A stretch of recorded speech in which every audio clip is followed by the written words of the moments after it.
সাবেক সেনাপ্রধান জেনারেল আজিজ আহমেদের দুই ভাইয়ের এনআইডি জালিয়াতির বিষয়ে তদন্ত কমিটি গঠন করা হয়েছে বলে জানিয়েছেন প্রধান নির্বাচন কমিশনার কাজী হাবিবুল আউয়াল। তিনি রাজধানীর আগারগাঁওয়ে নির্বাচন ভবনে মিডিয়া সেন্টারে reporter forum for election and ডেমোক্রেসির আয়োজনে সাংবাদিকদের সঙ্গে প্রশ্নোত্তরে সিইসি আরও বলেন, নির্বাচন থেকে রাজনীতি বিচ্ছিন্ন কিছু নয়। সার্বিক রাজনৈতিক পরিস্থিতি উত্তরণে মৌলিক কিছু বিষয়ে বড় দলগুলোর মধ্যে সমঝোতা ও সংলাপ দরকার। ডামি প্রার্থীর কারণে নির্বাচনে প্রকৃত প্রতিদ্বন্দ্বিতা হয় না বলে মন্তব্য করেন সিইসি।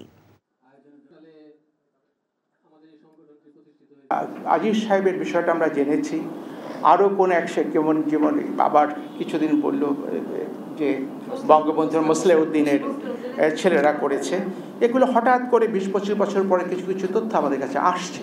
হারিস চৌধুরীটাও বোধহয় করেছিলেন।